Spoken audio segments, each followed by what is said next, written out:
So for this Let's Talk Jinx, what I wanted to do was kind of go over like sites like Lollytics and stuff like that, because one of the discussions I constantly see lately on the Jinx subreddit is this question of, is Jinx in a bad state, or am I just kind of struggling with the champion? And not me personally, they're not attacking me, but like the person making the post usually like asking like other people, or am I just struggling and I could use some advice, kind of a thing.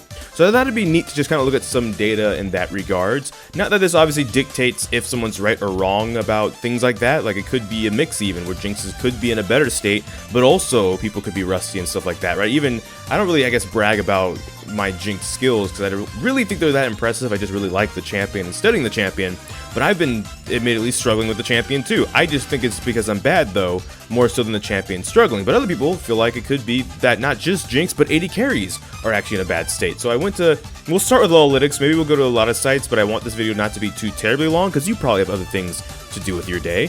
And let's start though with over here. And the reason I wanted to start with this site is because first and foremost, it gives us like all these stats right here at the top, right? Jinx in the bottom lane, I guess it's like top lane, mid lane, and support Jinx as well. I'm guilty of playing support Jinx once by accident when the support thought they were going AD carry because there's a confusion. We'll talk about that maybe later, maybe not. But the point is, primarily bottom lane is what we're looking at. If you guys want, I'll touch on these, but I'll touch on these like at the end of the video because you're probably here for bottom lane stuff. First and foremost, apparently her win rate is at about a 51.26% win rate as of recording this video, which I try to make sure to record these videos like the day before, so it's still somewhat relevant. Her rank, which I mean, or by interpretation, out of all champions that are played in the bottom lane, so 39 different champions are played in the bottom lane, she's at 19, which is literally about middle of the pack. They have her as our B tier, which, isn't, C tier or F tier, but it's definitely not A tier or S tier.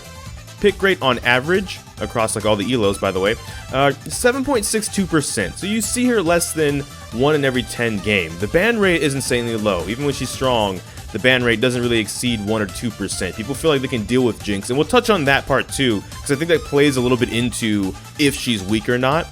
And then there's apparently been like 90,000 games played on patch 10.16 of Jinx, which is pretty interesting. So overview, this stuff is just kind of like runes, builds, and stuff like that, most common builds, and stuff like that. Maybe one of the things we could look at, I don't know if it's possible here, I should have checked that before I hit record, is lethality is actually talked about a bit on the Jinx subreddit, because specifically the ultimate relative to the uncapped damage and people's ability and using it to steal Baron and Dragon a lot better than they were before, because the damage can exceed 1,000 on that. But let's go down here. What we have down here, and we can also add in other elos as well with this kind of graphic right here, but I'll just leave it at Diamond Plus and Iron. This more like vibrant blue line is Diamond, and this kind of faded blue line is Iron. And we can, like I said, we'll go over the other ones too, but for like visual lack of confusion, we'll start with this. And what it shows here is like win rate, for example. Jinx's win rate actually, since patch 10.16 and this change, is actually hovering between, it looks like, 52, 53 on average, with the lowest actually being 49.41%, and the highest being roughly, 53? So it's exceeded 53% briefly on the early days, and on a later day, it kind of went in just 2 days from 52% to 49%. I don't know if like every Jinx main played this day and just took L's all day, how that changes in 1 day. But if you look at the average line, about 52, kind of like what we said up here, 51.26 in Diamond. Now, if you go down to Iron, that changes a bit.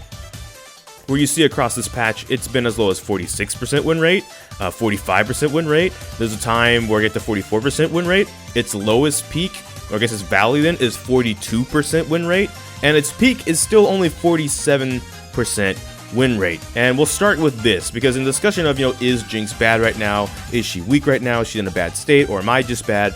That honestly sends me a little bit of a red flag. I'm not going to claim to be an expert when it comes to talking about Jinx. A lot of my information for these videos usually comes with talking to other people about Jinx, or August Browning, the kit designer, about Jinx. So these videos are designed to be like the group's knowledge anyways. But I will say, one of the things historically I can remember about all my time playing Jinx, and all my time talking to everybody else when it comes to playing Jinx, is that people tend to say she's actually better in lower elos, honestly, than she even should be, because in lower elos, you don't necessarily have a team you can rely on with peel and stuff like that. But the issue then tends to be, teams don't really know how to close out their leads down there either. When you're playing against an enemy team that has a lead. Unless someone's smurfing, they don't, or maybe sometimes they're too fearful to push a lead, you'll end up getting time to scale anyways and kind of come back and get your items and kind of possibly team fight and win that way regardless.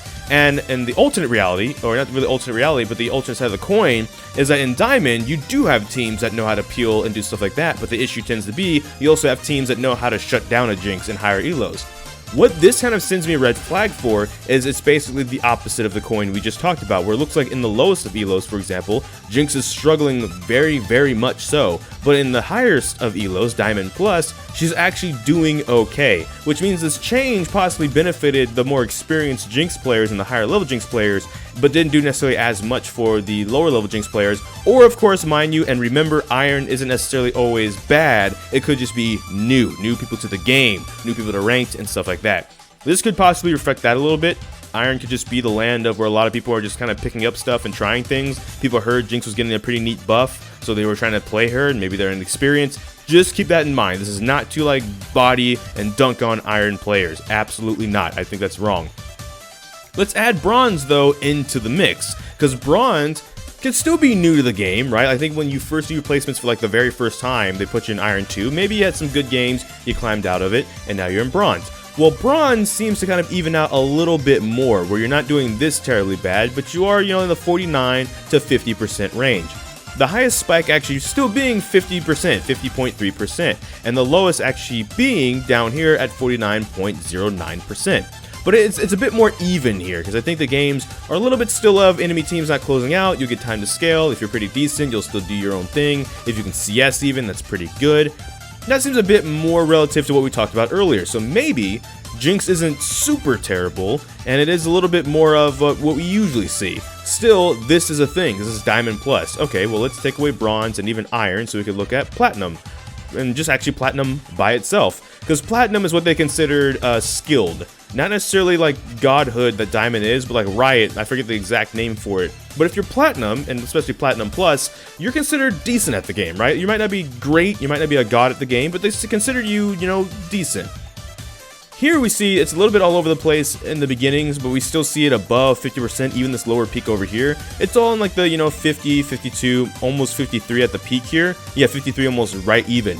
But we do see this huge drop off later on where it's 51% and it's dropped all the way down to 50%. That's only 1%, but you imagine as you get in the higher ranks, the pool of people playing in ranked gets smaller as well. The bulk of people playing in ranked, mind you, of like, let's say NA server has like 1.5 million players in ranked, right? A lot of those people, it's like a pyramid, and it gets smaller as you go into these higher ranks. So when you see a drop off like this, it could be at Plat and starting to get above, into Diamond and stuff. A lot of the games are played by less amounts of people, and what you see is then this fluctuates a bit more because it isn't as many people playing the champion as it is maybe like in Diamond or even Silver or something like that, right? If we look at Silver, which is kind of considered the land of the inescapable by some people, it's, kind of, it is what it is, but it's still between 50 and 53% win rate. So what does this actually mean? Honestly, from just the win rate standpoint, it still raises a little bit of a flag, because I do wonder why the change, and we've talked about the change, would be so beneficial maybe in higher elo, because I doubt people in higher elo are abusing the lethality thing right now with stealing objectives, and just the fact that the ultimate with lethality right now actually is insane with the uncapped damage. There obviously is the weaknesses, of course, which is probably why it's not widespread, of lethality, right? Like all of your damage is on your autos, it's on your W, which can be blocked by minions, and it's on your ultimate, which if they're not missing health, it does do damage, but you kind of want to use it on missing health targets. So if a fight isn't going well, if no one's missing health or whatever, you don't have a lot of cooldown to spam it even, it's kind of not useless, but you don't want to use it as often. So there are weaknesses a lot more in that build, which is why crit is considered superior, because all you have to do is auto attack. And late game, Jinx's mana regeneration means you're going to have plenty of rockets to auto with their Q. That being said, one of the things to also then think about is pick rate, game count and ban rate. Ban rate maybe not so much. That kind of, even in Diamond Plus, it's like insanely low right now. In Iron, it tends to be pretty low. We talked about that earlier. People don't really find Jinx all that frustrating. So even with the lethality thing, I guess that's not really the case. Game count wise, if we bring game count, let's take away Silver for a second. Basically, I guess how many people are playing, like 90,000 we saw up there. A lot of these are actually spread out pretty evenly, at least at the beginning, amongst Diamond and even Iron. So probably across the spectrum if we bring all these in.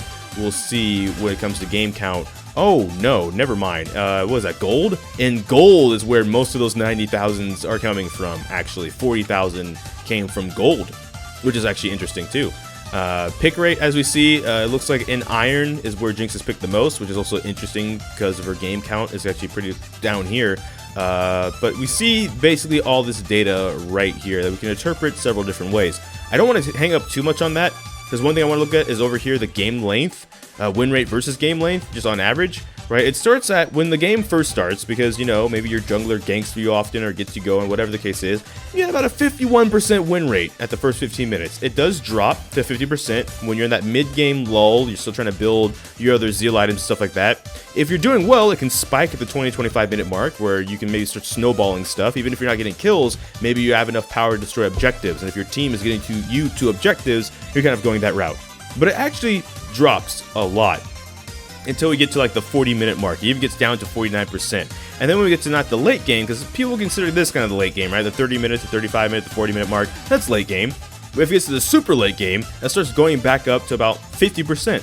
So that's a little bit interesting too, because I wonder if part of the issue right now with the data that we're trying to interpret, and why it might actually be futile to go over this data to begin with, is because that change came through. People were just starting to play Jinx more. They're like, oh, it feels like a buff, or it looks like a buff, maybe we should play this champion more often. And what we're actually seeing is, no, that's not really the case.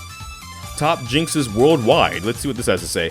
56.43% win rate. So I guess about the most elite and best of Jinx players are actually still winning quite a bit. Obviously it doesn't relate to all of us, but that does mean that it is possible. If like your hope and dream is to still play Jinx and win on Jinx no matter what, as long as you commit yourself, it looks like, you know, it's still a possibility.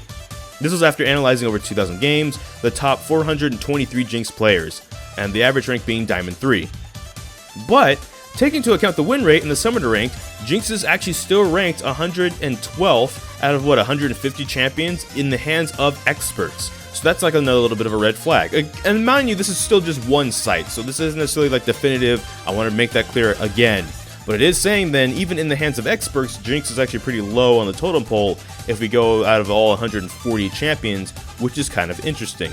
Now, one thing I want to look for on this site, because maybe we'll just, to keep the video simple, we'll just keep it on this site, is I do want to see if people are going like the lethality build, and seeing if people are kind of going for that whole, you know, kind of, I don't want to say it's cheese, because lethality Jinx has always been there, but like we mentioned earlier, it has weaknesses, which kind of makes it a little bit more of a problem to play as, because if you're not really winning very well, you're not crushing it hard, it can actually be detrimental. Then versus crit, which is not only more expensive, and now you put yourself behind even if you sell everything, it's just not as, you know, the same.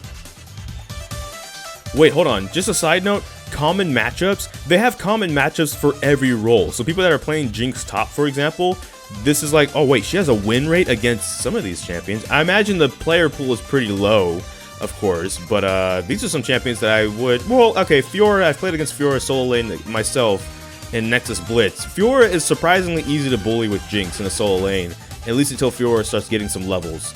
That's actually a side note. We can do a whole side video about that and like just weird matchups that she tends to win. But let's stick with bottom lane, because that's the one we're here for, right? This is the one we care about. Caitlyn, who's like super meta suddenly in pro play especially, we lose against that. Why? Because she can poke us a lot faster than we can poke her. We gotta scale up some ranks until then. Ezreal, we actually beat Ezreal right now, because, you know, in pro play, because he's in pro play, he gets, you know, punished a lot, actually. Oh, wow, this goes over quite a bit. Yorick bot lane, 100% win rate. Well, imagine that, Yorick. Why are you down there, boy? These are like the top 40 carries in pro play, especially. So Ashe almost can go even. We talked about that last week in the patch notes video, that her drop in DPS means we can win that, but just be careful because she can't CC you. Jhin we actually lose to. The same reason why Caitlyn kind of loses to Jhin right now is if Jhin gets a really good support right now, he can actually bully these like other like scaling long range AD carries quite significantly.